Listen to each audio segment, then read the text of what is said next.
Jadi pertama, pernapasan itu terdiri dari dua fase yang disebut fase inspirasi, yaitu proses menarik nafas, dan fase ekspirasi yang menghembuskan nafas.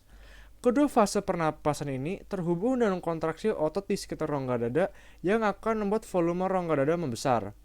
Untuk pernapasan dada, otot yang digunakan adalah otot antara rusuk. Otot-otot tersebut akan berkontraksi saat kita inspirasi sehingga rongga dada mengembang. Saat rongga dada mengembang, volume rongga dada akan membesar yang menyebabkan terjadi vakum sehingga tekanan menurun. Saat tekanan dalam rongga dada turun, udara dari luar yang dihirup hidung akan tersedot ke dalam paru-paru kita sehingga terjadi pernapasan.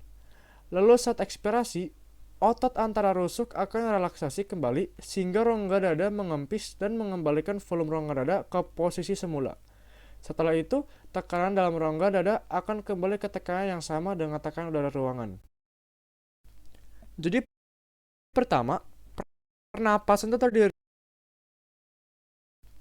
Jadi pertama, jadi pertama,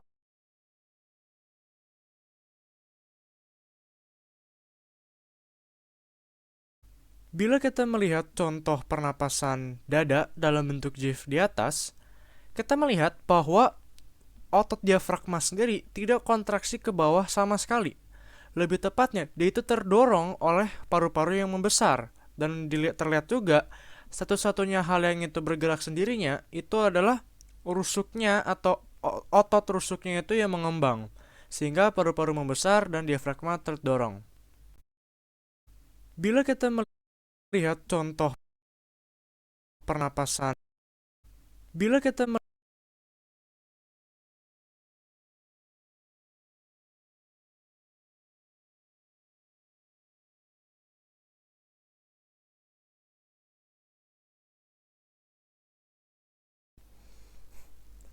seperti pernapasan dada tadi, pernapasan perut juga terdiri dengan dua fase, yaitu ekspirasi dan inspirasi. Perbedaannya kali ini adalah otot yang digunakan untuk membuat efek vakum, serta cara kerja perubahan volume rongga dada yang menampung paru-paru. Saat pernapasan dada menggunakan otot antara rusuk untuk mengembangkan rongga dada, pernapasan perut menggunakan diafragma untuk membesarkan rongga dada ke arah perut.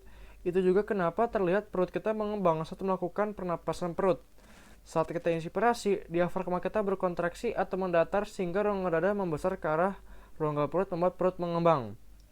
Lalu karena ada perubahan volume rongga, tekanan juga merendah sehingga udara tersedot ke dalam oleh efek vakum. Lalu saat ekspirasi, diafragma kita kembali relaksasi sehingga diafragma melengkung ke atas seperti huruf U terbalik. Hal ini membuat rongga perut kembali datar dan tekanan rongga dada naik seperti biasa sehingga udara keluar dari paru-paru.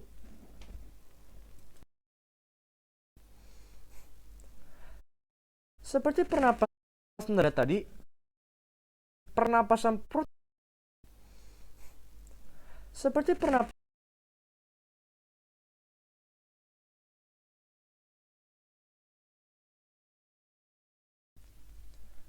bila kita melihat contoh pernapasan perut dengan GIF di atas, kita bisa melihat bahwa bagian rongga dada yang berkontraksi itu adalah bagian bawah atau bagian yang terhubung dengan diafragma.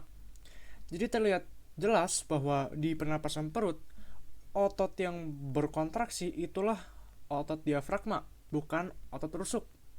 Sehingga terjadilah pernapasan perut. Bila kita melihat contoh pernapasan perut,